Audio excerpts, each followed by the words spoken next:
Hello बच्चों, आज हम 5वीं कक्षा में हिंदी में झिलमिल की पुस्तक में पेज नंबर 3 और 4 को पूरा करेंगे। हमारी जो पहली कविता है जय जवान जय किसान, इसकी हमने कविता, शब्दार्थ और ये प्रश्न उत्तर पहले वाली वीडियो में कर लिए हैं। तो अब हम आगे प्रश्न को पढ़ते हैं। आपसे प्रश्न पूछा गया है कि आप देश के लिए क्या क्या कार्य कर सकते हैं। कार्य का मतलब काम।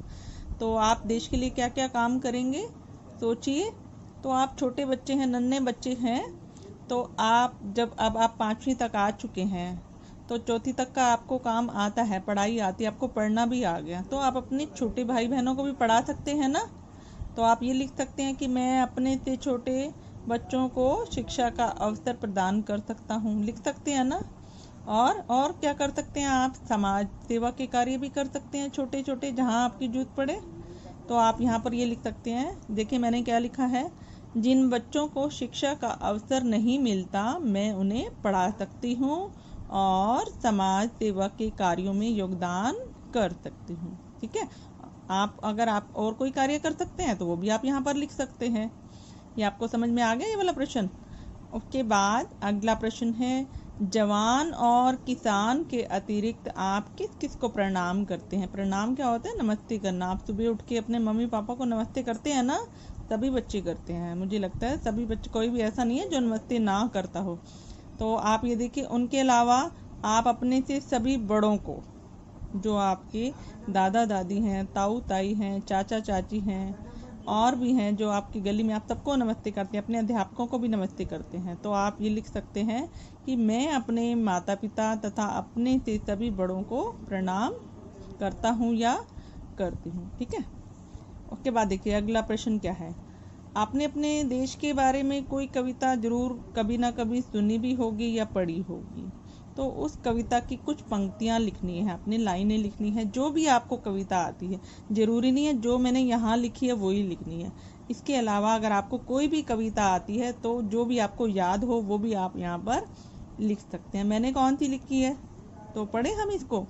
सारे जहाँ से अच्छा हिंदुस्ता हमारा हमारा, सारी जहाँ से अच्छा, हम बुलबुले हैं उसकी, वो गुलसिता हमारा हमारा, सारी जहाँ से अच्छा, पर्वत वो सबसे ऊंचा, हम साया आसमां का, वो संतरी हमारा, वो पासिबा हमारा हमारा, सारी जहाँ से अच्छा, हिंदुस्ता हमारा हमारा, सारी जहाँ से अच्छा। तो आप देखो इन लाइनों को यहाँ पर लिख सकते हैं, आप इसकी जगह कुछ और भी लिख सकते हैं। उसके बाद अगला प्रश्न है, जय जवान जय किसान कविता में जवान और किसान का जिक्र किया गया है। जवान देश की रक्षा करते हैं और किसान अनाज पैदा करते हैं। तो आपके आस पड़ोस में भी और भी काम करने वाले लोग हैं, तो वो कौन कौन से लोग हैं, आप बता सकते हैं आपके आस पड़ोस में कौन कौन से काम करने वाले लोग रहते हैं।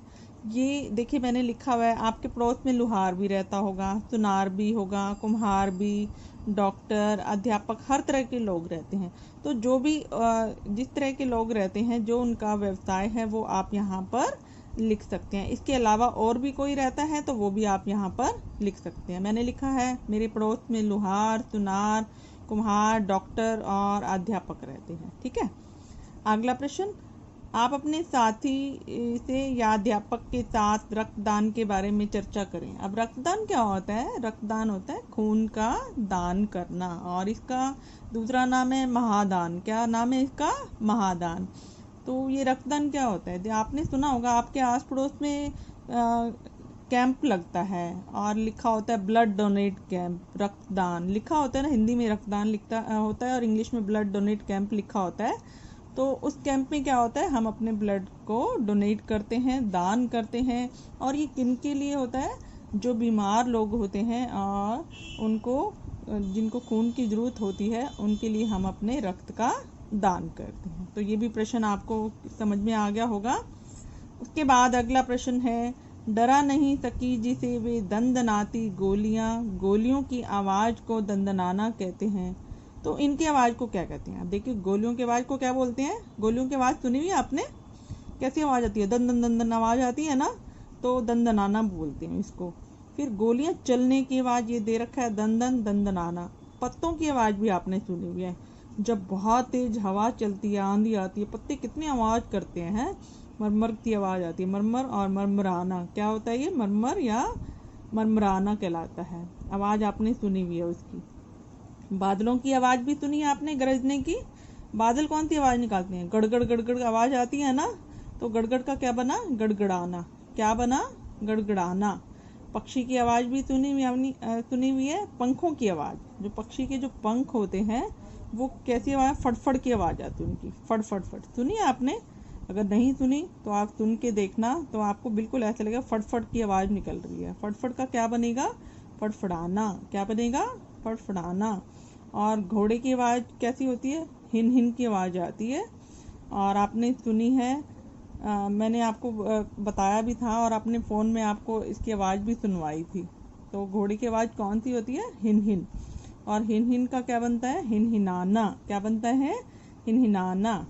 मेंढक की आवाज़ कौन सी होती है? टर्टर। ये तो आपने ज़रूर सुनी होगी। जब बारिश आती है, मेंढक बाहर निकल के आते हैं तो कौन सी आवाज़ निकालते हैं? टर्टर की आवाज़। और इसका क्या बनेगा? टर्टराना।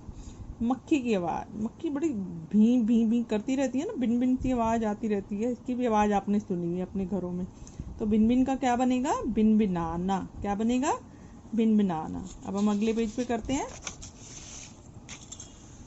पराक्रमी जवान मातृभू की शान बान है, परिश्रमी किसान से यह देश भाग्यवान है। इन वाक्यों में जो पराक्रमी शब्द आया है जवान के लिए आया है, और जो परिश्रमी शब्द आया है वो किसान के लिए आया है। तो आपने कविता को बड़े ध्यान से पढ़ा है, एक बार फिर से पढ़िए कविता को, और उसे आप अपनी कॉपी पर लिखिए भी सही, ठीक। और फिर बताइए कि जवान और किसान के लिए और कौन कौन से शब्दों का इस्तेमाल किया गया है। जवान और किसान के लिए, देखिए जवान के लिए मैंने कविता में से शब्द ढूंढे हैं, वीर जवान, धीर जवान, महान जवान, ठीक। और ऐसे ही किसान के लिए त्यागी किसान, तपस्वी किसान, भाग्यवान किसान। ये किसान के लिए शब्द आए थे और ये जवान के लिए आए थे। आप एक बार कविता को अच्छी तरह से फिर से पढ़िए, देखो यही शब्द मिलेंगे आपको, ठीक। उसके बाद अगला लास्ट प्रश्न है हमारा, ये री ऋषि आपने पढ़ा हुआ है जब आप पहली क्लास में थे, और रै ये भी आपने किया है। अब ये देखिए इन दोनों से कौन कौन से शब्द बनते हैं वो हमने यहाँ पर करने हैं। पराक्रमी जवान मातृभू की शान बान है, मात्र मेरा तन नहीं सर्वस्व ही कुर्बान है। पहले वाक्य में आपको ये मात्र शब्द दिखाई दिया है, दिख रहा है यहाँ पर ये मात्र शब्द ये आया है। इस शब्द में जो त्रय है वो तय और री से बना हुआ है। ये जो त्रय आपको दिख रहा है ना, तय के नीचे रे दिख रहा है, ये किससे बना है? ये देखिए तय के नीचे हलंत लगा हुआ है, आधा तय कहलाता है। ये आधा तय और री से मिलकर बना है। आपको समझ में आ गया? ये जो तय के नीचे रे बना हुआ है वो किससे बना है? आधा तय, और इसको आधा तय बोलते हैं। ये हलंत जब लग जाता है तय और री से बना हुआ है। उसी प्रकार इसके हमने शब्द बनाने हैं। अब पहले इसी के देख लेते हैं, त्रय वाले शब्द। त्रय वाले शब्द है मातृ, पितृ, दात्र, ठीक है। तो ये शब्द बने हुए हैं, त्रय से बनते हैं। और भी शब्द हैं पर यहाँ पर मैंने 3 लिखे हैं। और आगे देखिए, उसके बाद अगला मात्र शब्द दिखाई दिया। तो ये जो त्रय त्रिशूल वाला है वो किससे बना है? तय और रै से, आधा तय और रै से मिलकर बना है। आप भी कुछ नए शब्द बना सकते हैं जो त्रय और त्रय से बने। त्रय वाले मैंने बता दिए। अब त्रय त्रिशूल वाले देखिए कौन कौन से लिखे हैं मैंने। पत्र, छात्र, पात्र, क्षेत्र, नेत्र, त्रिशूल, त्रस्त, त्रिपुरा।